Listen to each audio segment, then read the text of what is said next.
Like and subscribe and click the bell icon to get new video updates. Judge rules against new witness evidence at Chris Dawson murder trial by Sarah McPhee. Updated June 15, 2022, 4.03 pm. First published at 10.56 am. Save login, register or subscribe to save articles for later.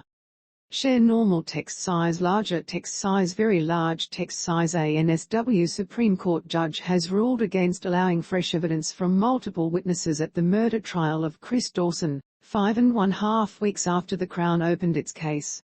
Dawson, 73, has pleaded not guilty to murdering his first wife, Lynette Dawson, who vanished from Sydney's northern beaches in January 1982.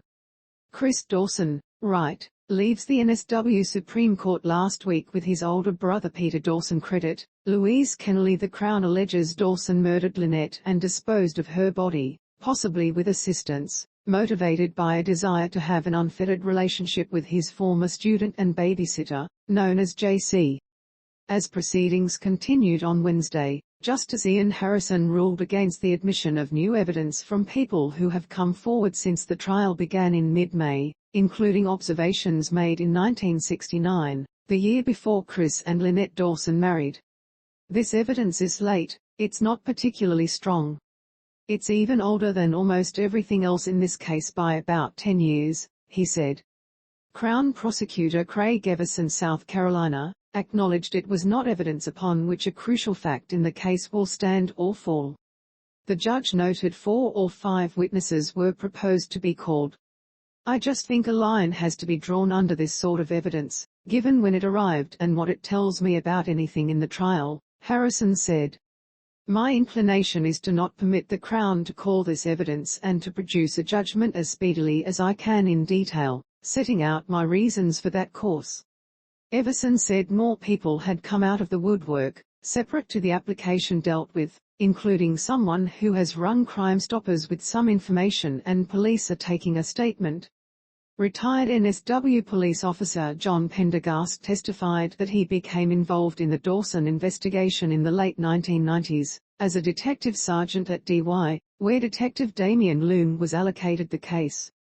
Pendergast, who spoke with Dawson relatives and JC, agreed with defense barrister Pauline David's suggestion that it had been unusual the case did not go to the homicide squad. He was asked whether in 1999, he deliberately ignored what Ross Hutchin and his wife Lynette Hutchin, who was Chris Dawson's sister, had said about an alleged sighting of Lynette Dawson outside Bledesville Hospital up to 6 months after she disappeared. They didn't give me any information of any sightings, Pendergast said.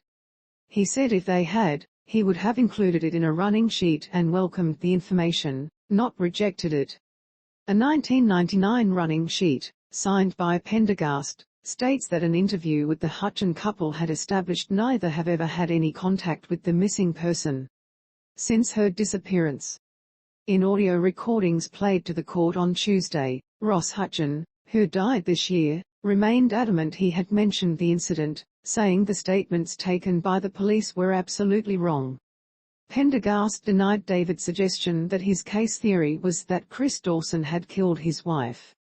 He said it was not true that he placed no credence in any alleged sightings because he considered she was dead, and denied he had pursued an agenda pushed by JC. He said he was very much interested in information suggesting Lynette Dawson's whereabouts and felt her family had been dudded by a lack of investigation.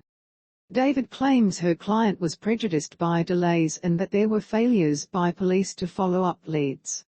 Meanwhile, Robert Silkman began his evidence that he had played rugby league with Chris Dawson, and to a lesser extent his twin brother Paul Dawson, with the Newtown Jets in 1975. During the season, obviously, I played with them both. We spoke at training, and we spoke game day and during the game, always that sort of conversation, Silkman said. In his opening address, Everson said Dawson had traveled to the Gold Coast for an end-of-season holiday with the team in 1975. On the return flight, the Crown alleges Dawson approached Silkman, who had some admitted criminal connections.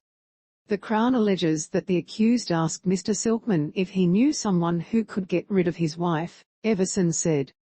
That is a matter that went no further at that time. Silkman is expected to continue his evidence at Dawson's judge-alone trial on Thursday. The Morning Edition newsletter is our guide to the day's most important and interesting stories, analysis and insights. Sign up here. Thank you for reading the Herald. This article is complimentary.